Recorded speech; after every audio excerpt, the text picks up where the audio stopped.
Boria, we are both familiar with the sort of world of opinions, sometimes opinionated opinions. Your book essentially is the toxic side of that universe that we, not only as journalists but as humans, inhabit. One thing I wanted to tell you before I ask you a couple of questions is, where did you get the courage to not just walk away because the thing has been over? Why did you want to get this out of your system, as it were? It's an important question. In fact, and it's not something that I've not asked myself. I've asked myself every day. And the answer is pretty simple to me, that today my daughter is 10, when she is 15, and the way the social media world is, somebody in her school would have shown the photograph of her father in a dog leash with a cane, saying, "This is your father." Yeah.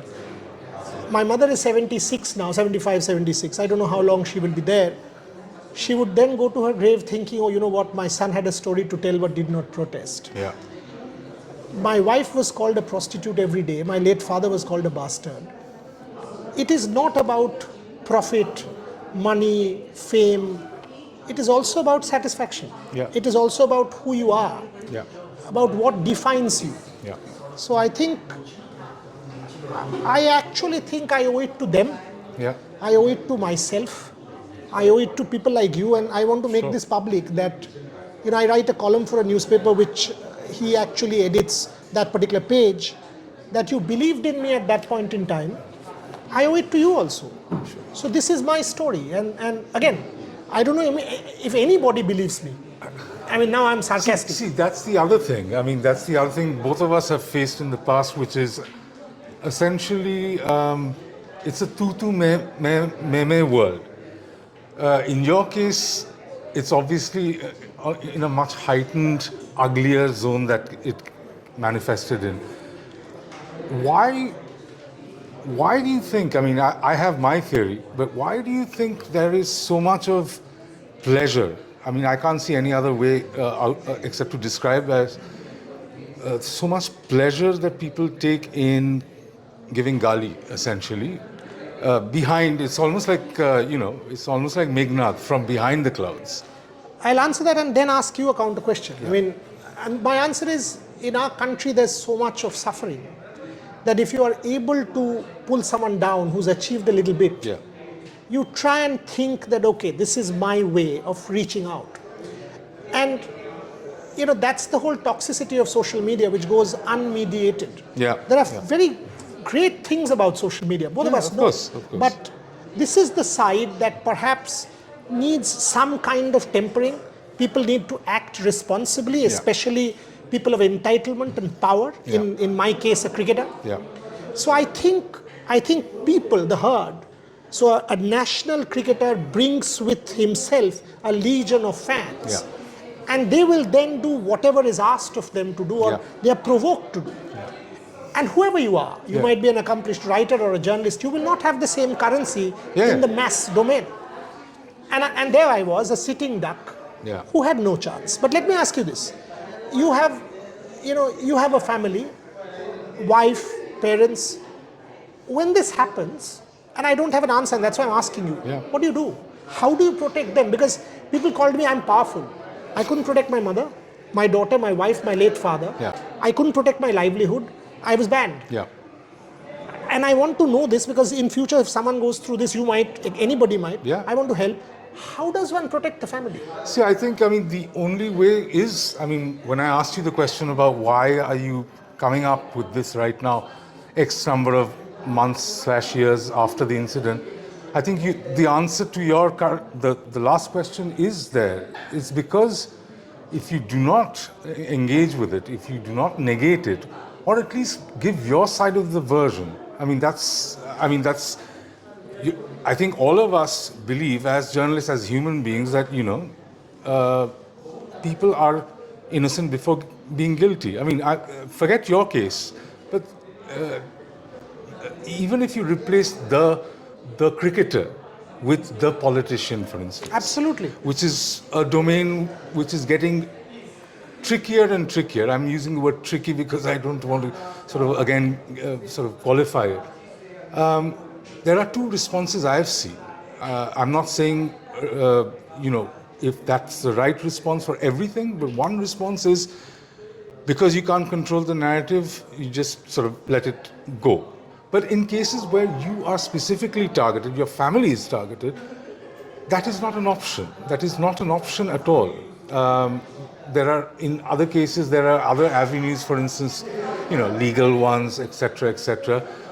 You have this to tell your side of the story, which levels the field. I mean, all you're doing is essentially I don't think we can level the field. You can't, because of what we had discussed earlier, the asymmetry, the inherent asymmetry. If there's a sort of public individual who is loved by X number of people, even if that person says the world is flat, there is very little one can do.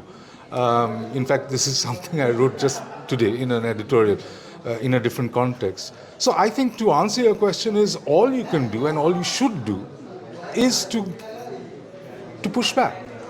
Let me ask you a counter one. I mean, I was actually told by two people. They came asking for a job. And they said to me, I said, why were you abusing me? And they said to me that, oh, you know what, you would get 500 likes and 500 retweets. Yeah.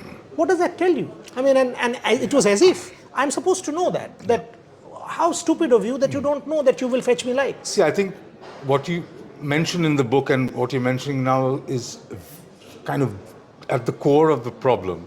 See, it works both ways. I think, for instance, a sports person uses that also. I was kind of shocked when, I read about, in this case, the cricketer using social media not to defend himself from, which is the usual trope that I am used to reading about or hearing about, some guy getting out, having bad form, a cricketer having bad form, or a cricketer getting consecutive ducks in an innings. You see the flurry of gullies that you get. And then the next day, if he performs, he's back to the... Here I see the other end of the stick, which is somebody in a public domain sort of controlling a false narrative, which is, for me, interesting because I've seen that in the field of politics, in the sports of politics, I've seen that. But in this was a new thing for me. And I think what you mentioned about the influencers, I think these two people, young people, were influencers who thought, why is Boria being so naive? In fact, he should be one of the people who should probably also create a false Twitter account and give gully to Boria Majumdar. Yeah. Because the old adage about no news is bad news and any news is good news, etc., etc. But here I think even that level of cynicism was breached. Last two questions. One, and I'm asking you as an intellectual, you're an author of repute. Would you have done the book? Because I would. My answer is here. Yeah, I would have done the book. I'll tell you there are two reasons why I'm saying yes to that. One is I work for a newspaper that has its own platform, that has its own reach, and it has its own restrictions. Now, a book, obviously there's a publisher involved, but that's your circle, that's your hutment. So there is a credibility thing that is not in your hand. Whether somebody will pick up the book A, read the book B, C, believe in what you're saying. Yeah, but yes, I would have written the book because it would have given me that. You answered it. That kind of, it's like the antidote to the poison that went in. I'm not saying it's going to sort of make the ugliness disappear.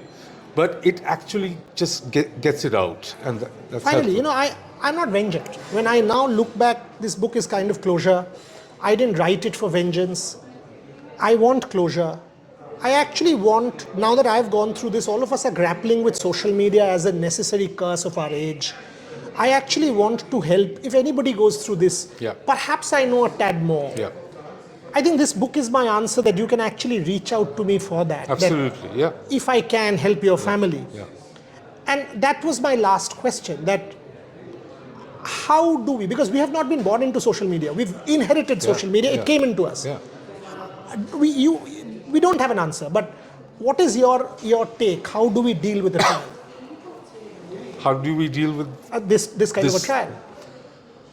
Well, I think there has to be a kind of a rebuttal of sorts, a retort of sorts. Silence is not the answer. I mean, again, I think it differs from one case to another. So if somebody is saying, what have you written is bullshit or something like that, there's no need to obviously answer that. So that's a kind of, but then, we're talking about various grades of engagement.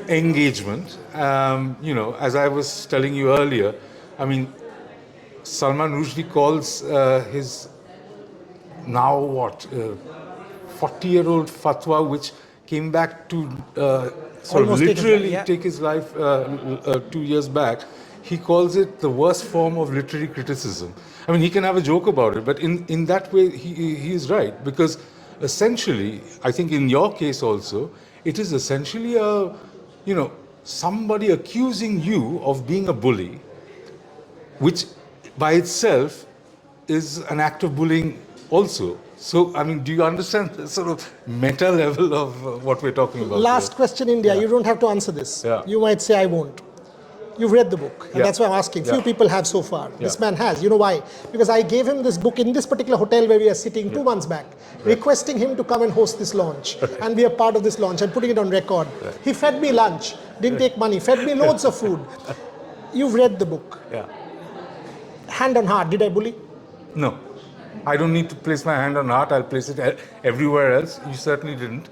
See, there are two ways in which people get accused of things that they haven't done. And I'm saying haven't done. One is when there's a misrepresentation, there's a misunderstanding. It has happened to people. And then there's the other one in which people take advantage of you. It is very clear to me by your book that in your case, somebody has taken advantage of you. I'll finish there. If one man believed me, I think this book is done. Rousseau. This man does. Chapter over. Thank you. Thank you very much. Always, Boria. Thank you.